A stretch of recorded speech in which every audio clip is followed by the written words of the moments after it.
Аманат партиясы Нұр Отан партиясының мирасқоры.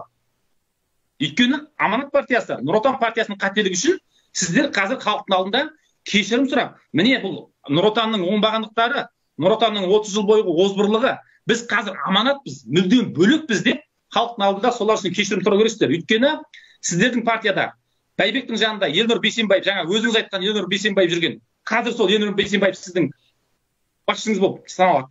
Парламенттегі әріптесіңіз, партия бойынша басшыңыз. Ештеңе өзгерген жоқ. Қошановтар сол кезде мүше болған, сіздің қатты құрметтейтін Ерлан Жақанұлы деп сөйлейтін Қошанов сол партияның Нұр Отанның құрамында болған.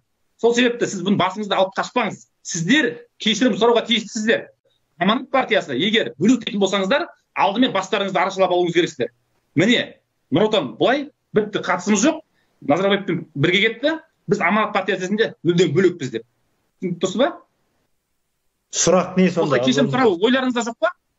Аманат партиясы Нұр Отан партиясының мираскері емес, соның орнына келген партия деп айтуыңызды сұраймын. Өйткені Аманат партиясы қаңтар оқиғасынан кейін пайда болды. Сіздің есіңізге сала кетейін. Ал енді сіз жаңа Айдос Сарымды цитата қылып отырсыз. Егер сіз және басқа адамдар осылай Аманат партиясы халықтан кешірім сұрау керек дейтін болса, Аманат партиясының ресми сайтына, сосын өтініш арқылы біздің мәжіліске, оның ішінде қаласаңыздар, ақыры жақсы көресіздер ғой менің атымды атай бергенді, жіберіңіз ұсынысыңызды, қарастырайық. Мен де алқаға салайын, фракцияға, басқасына.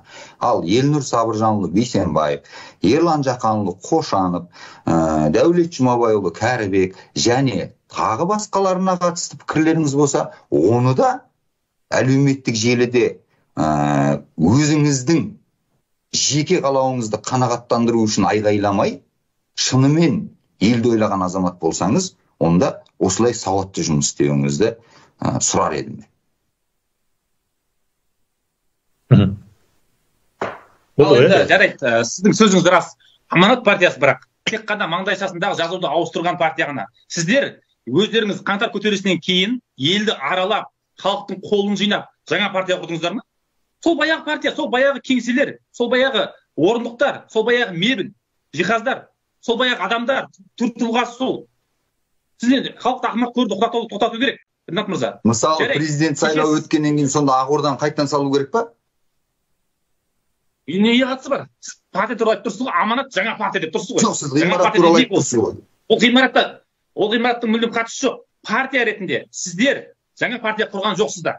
Дайын. Жақсы, мен сізге жауап бердім ғой. Жауап бердім ғой, Абзал мырза. Ұсынысыңызды беріңіз. Ешкім сізден қашпайды. Ешкім сіздің кеудеңізден итеріп жатқан жоқ.